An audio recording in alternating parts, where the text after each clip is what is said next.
मन कही गुरतेज के साथ।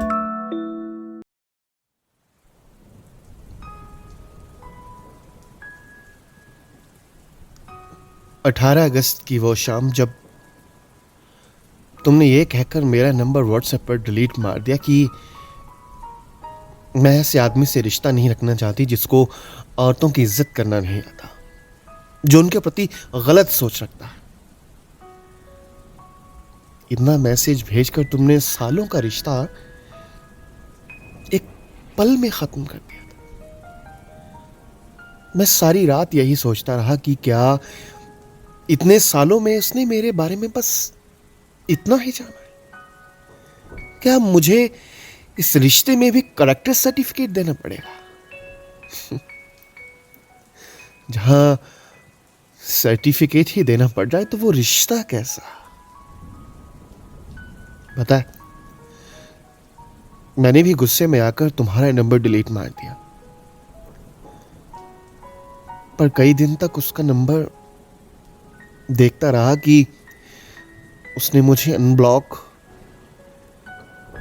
मैंने ये डिसाइड कर लिया, कोई बात नहीं, चलो ऐसे ही सही। अगर तुम मुझे नहीं चाहती तो मैं भी तुम्हें भुला दूंगा, तुम्हारी गिफ्ट्स को धीरे धीरे फेंक दूंगा, तुम्हारी सब पिक्चर्स को डिलीट मार दूंगा और फिर तुम्हारा नंबर भी। हाँ, मैंने कुछ दिन तुम्हारा नंबर डिलीट मार के रखा और कुछ पिक्स भी डिलीट मार दी। पर इससे क्या होगा? क्या कोई तुम्हें फर्क पड़ेगा? क्या तुम तक यह बात पहुंचेगी? नहीं ना। जब इतने साल में तुम, फिर ये सब क्या करना?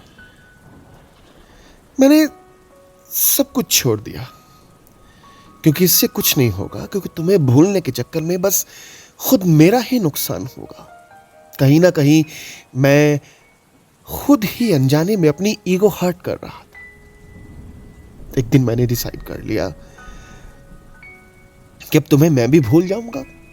तुम कौन थी, तुमसे मेरा क्या रिश्ता था?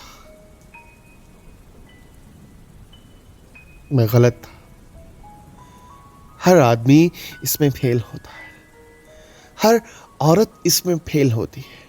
भूलने के चक्कर में वो किसी को उतना ही ज्यादा याद करने लगता है। मेरे साथ भी ऐसा ही। तुम कहां हो, कैसी हो, क्या कर रही होगी, ऑफिस से आ गई होगी या नहीं, अब तुम्हारा हाथ कौन थामता है? देर रात तक तुम्हारी बेरुखी बातों पर कौन हंसता है? सारा दिन क्या किया, कहां गई, क्या खरीदा, क्या खाया और क्या बना रही हो?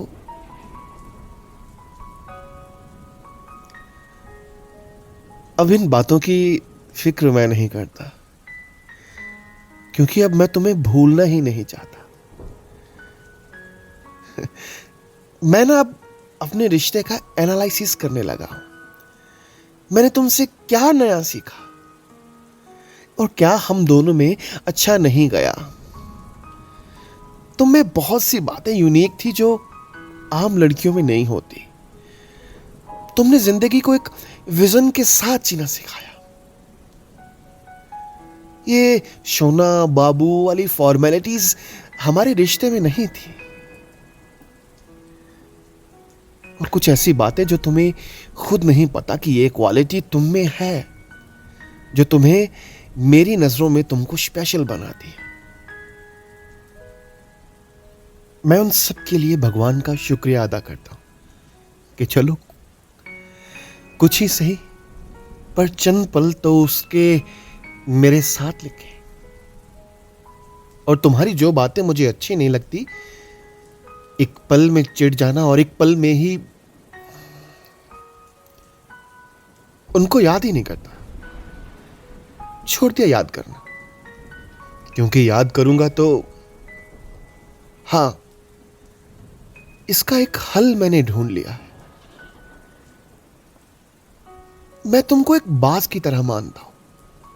एक बाज अगर आपकी छत पर आकर बैठ जाए तो ऐसा नहीं कि वो आपके पास रहेगा।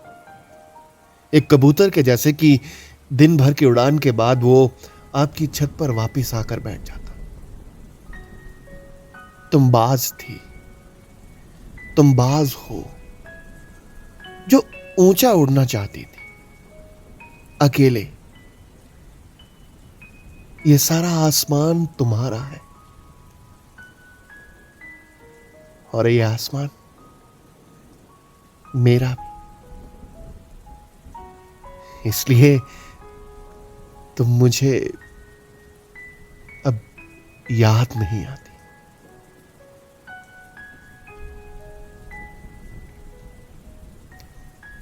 तो ये थी आज की रचना, अब तुम मुझे याद नहीं आती।